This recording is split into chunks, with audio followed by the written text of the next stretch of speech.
welcome back to the Artist Access. I am now here with the lovely iiiyansaje T Muse. Did I say it right? You looked at me like I did. Did I say it right? Yes, you did. iiiyansaje T Muse is sitting here with us today. How are you doing, Queen? Oh, if I felt any better, I'd kiss myself. Hey, how are you? Hey, I'm great. Hey, I'm in heaven. Hey, I'm in heaven. You feel me? But look, man, you're finally here. You feel me? Yes, it took me a minute to respond. I've been trying to get her to sit in this seat. I was trying to get her when I was doing radio. You feel me? But she does radio. And she's here to talk about her radio show, which is... Station. Radio station. Yes, yes, Which is, it's a radio show, but she has her own radio station. Yes. 222.9. The mothership. The mothership. Beam it up, beam it up, beam it up. Yeah. Okay, so moment of truth. Go ahead. The entire thing was an act of faith. Mm-hmm. Okay, like this is one of those cosmic tales that you are afraid to share because it sounds so surreal even to you. Right. You know what I mean? Yeah. Okay. For starters, I played a radio personality in a play, You told me that. Yeah. before I became one in real life. Yeah. God got jokes. That was a ritual. Well, that was movies and plays are rituals. Exactly. Yeah. Exactly. And I have a degree in theater, and that's a form of, taking acting roles is any type of role you take where you shift your spirit. That's a form of conduit shift. But see, I was unaware of that. Something in my spirit said major in theater. I majored in theater. Libations 2, Dr. Celie Turner, who was my teacher at the time of the Charles Gilpin Players. But yeah, I played a played a radio personality in a play. Yeah. And the character's name was Lavender Storm. I'm a priestess of Oya and just celebrated 6 years last week. Right. So it's one of those things where it's like it's destined. Yeah. Okay? Yeah. Stumbled into radio in 2004. It's been on the airwaves off and on ever since. But graduated from college when the recession hit. Tried to get into every radio station possible. Right. Then here comes psychic work. This is where you just have to sit down with God and just be like, let me holler at you for a minute. Right. So what is this really all about? Yeah. So 222.9, the mothership, is an embodiment of preserving the genius of black music, because a lot of the sacred sciences that we teach and talk about, our elders and ancestors have been singing these things in the songs the whole time. What? Yes. Shit. And so the station runs 7 different rotations in alignment with the planets and the Orisha. You got to break that down for me, because you told me that over the phone, but you got to break that down for me. How do you play songs dealing with astrology and the stars? Like, break that down for me. How they go down like that? Well, the playlists are actually based on Orisha. Okay. And Orishas are the various aspects of Olodumare, God through nature, God in the forces of nature. Right. The Orishas help us to understand our natures through their characteristics. Right. What happens when this energy is used the right way? What happens when this energy is used the wrong way? You see what I'm saying? So you can feel the energy of a song when you allow self-honesty. Case in point, this is why you would never play Tupac, How Do You Want It, at church. Right. But it would be appropriate in the bedroom between a married couple. You see what I'm saying? Right. So it's really about understanding energy and knowing what to put where. Okay. And helping people to understand through astrology. Because how radio and astrology came together was one day I had the audacity to ask God why I was here. Just, why did you put me here, for real? And what answer did you come up with, or did you receive? Baby, that question is still unfolding, huh? Yes. Yeah. Because that's going to happen for everyone. When you dare to ask for your divine purpose, that's a question that answers itself over and over and over, and it's never a dull moment. If you allowed, but you're going to give up a lot now to follow that path. I gave up everything to build the mothership and didn't even realize I did it. The mothership. So you taking us on throughout the whole galaxy on the trip, right? Yes. Well, the mothership is inspired by the P-Funk, the Parliament. Right. You see, George Clinton, when he says, can I say a word on here? Yes, ma'am. Okay. I end my show, The Forecast, every night with free your mind and your ass will follow. Yeah. But there's a real science behind that phrase. Right. Okay? Freeing your mind is following your crown chakra. And your spirit is supposed to rule over your flesh. So when he says free your mind, your ass will follow. Right. That means follow your spirit, Yeah. and your ego will go to work for it. Oh yeah. Oh yeah. You see? Yeah. And our ancestors and elders made these sacred sciences so simple and beautiful in these songs. And I felt it was my divine duty to preserve them in the world of what's going on with music today. Because like you said, acting is a form of conduitship. Music is a form of conduitship. You better believe it. That's why traditional jazz used to be outlawed for being voodoo music. You see what I'm saying? Because you can't categorize something like a Miles Davis Bitches Brew. Right. You know? Right. When John Coltrane takes you on that trip, and we ain't going to start on Pharoah Sanders. Right. This music has to be preserved. So you be playing, you play that on your show? Oh, yes. It's a 24/7 rotation, honey. Okay. And it has 3 days dedicated to the divine feminine. Monday for Yemaja, Wednesday for the Orisha Oya, Friday for the Orisha Oshu. I know you're about to say that. Yes.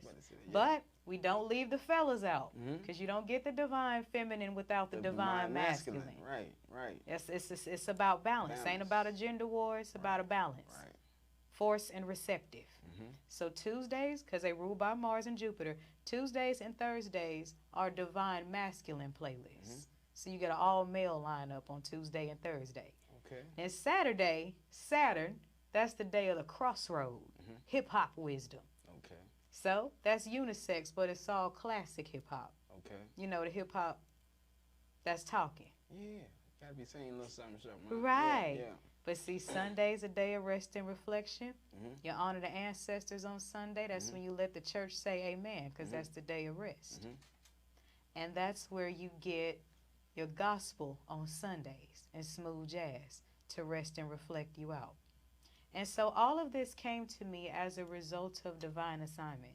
This is the totality of every job I was denied. This is the totality of asking for your divine assignment and giving up everything that's not pertaining to that. Right. I dig it. I dig it. Yes. Oh, sorry, I kind of took off on you for a minute. Hey, that's what you're supposed to do. That's what you're here for. You're here for that. You hear me? And then I come in here and like spiritual synchronicities, just for example, because I noticed when you sent me the video in the interview last night that you had the same star-studded background that was on my star-studded background. And I said, I noticed that. Yeah. And on the forecast, synchronicity. Yes. Yeah. And align divine assignment. I am synchronicity.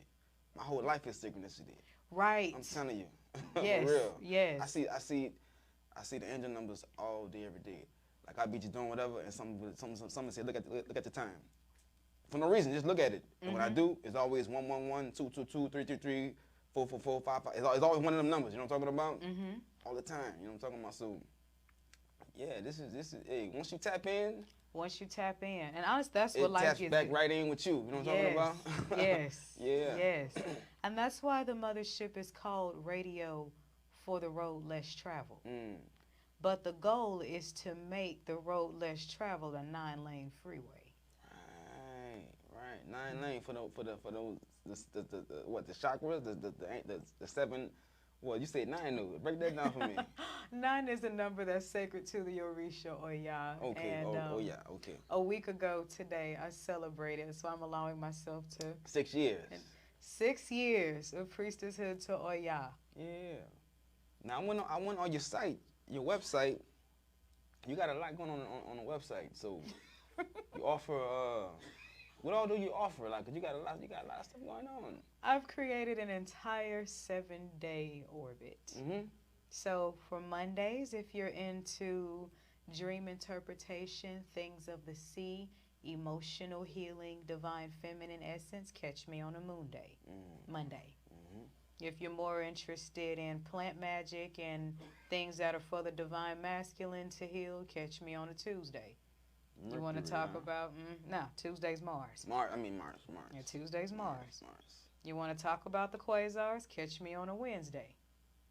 Okay, we're going to work on self-love on Thursdays because that's the day of expansion for Jupiter. Fridays for Oshun, we're going to be talking about love and relationships. Saturdays, you know, we just going to have to get down and address all that ugly at the crossroad. And Sundays, we're going to chill and celebrate. Okay. So my goal is to make spiritual wisdom common knowledge. Right. So that... Common knowledge. Yes. Right. So that everybody wakes up Right. in the morning Right. and knows where the moon is and how to align with that energy. You know, that mother out there that's having a tough time with her child can pull the child's astrology chart and clock in with the quasars and find out what's going on with their child energetically. Right. You know, Right. those are my ultimate goals. And so my assignment and divine assignment are one and the same. Right. And Yes, sir. life couldn't be better. That's another reason I'm keeping things in a 24/7 group, because I really want people to experience the same joy I feel. I really, really do. And that came from allowing myself to align with the way the Most High naturally designed me. But everybody's got their own unique design. Right. I've been doing astrology charts for the last 9 years. There's another 9. And you know what I have yet to come up with? 2 of the same design. Right. Right. So I want everyone to explore their uniqueness without feeling like, is this demonic? And man, you know, am I doing something occultic? Am I doing something wrong? No. Because on the path of spiritual growth, your most important topic of study will always be your reflection. Yeah. And so the mothership is something, especially when I got into my psychic work and priestesshood to Oya. I had to have something in place that I could give the world for free before I felt comfortable charging for anything. Right. And it's like, okay, let me give the best thing for free and then create the stuff for purchase around that. You know? So the mothership is my gift to the world, pretty much. That's why it's a 24/7 rotation. Right. That's what's up. So, but you also do poetry. Yes, I do. So when did the poetry begin for you? Poetry started when I was 12, 13 years old. Okay.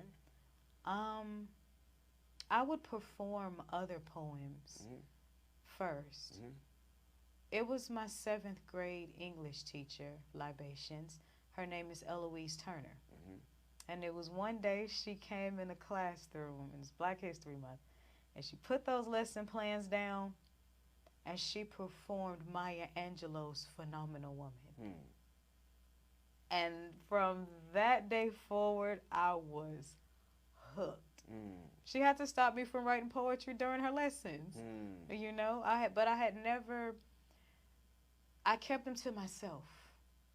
My first few years of writing poetry, I would perform a Nikki Giovanni poem or a Maya Angelou poem, but I kept my poems hidden. Because, you know, there were things going on at that time where I didn't feel like my feelings mattered. First poetic performance was at Shadow Bar, hosted by Seven and Bar None in 2004.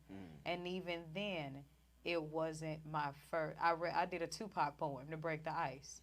Then I came back the second time and did my own poem. And I remember the poets, and I'm calling all of y'all out, Shawnee, Trinity, Onay. They really, Lady Cool Cat too. I really loved the big sisterhood of them because they could tell I was nervous. And they would like come and sit in the front when I performed, and I ain't gonna give away which one, but they'd sneak me a shot before I went on stage and really showed me that love and helped me break out of my shell. But once I broke out of it, it was over with. It was over with.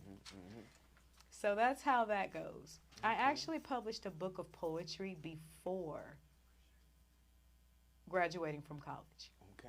Poetry made me an author before college graduate. Wow, that's awesome. And I still have a lot of poetry I haven't shared with yet, but that's why I have a station. So you can turn into poetry at 6 o'clock every day. Okay. Okay. Well, I'm glad I finally got a chance to talk with you. And thank you for we your do patience. a part 2. You know Yes. what I'm talking about? Because it's so much more I want to ask you and find out about you. But the hour that my show is, that hour go by so fast. You feel me? Yes. So we're going to take us a quick commercial break, right? Right. And when we come back, we're going to get a poem by T Muse. Iiiyansaje. It's all right. You hear me? So look, y'all stay tuned. This is the Artist Access, and your access has now been granted.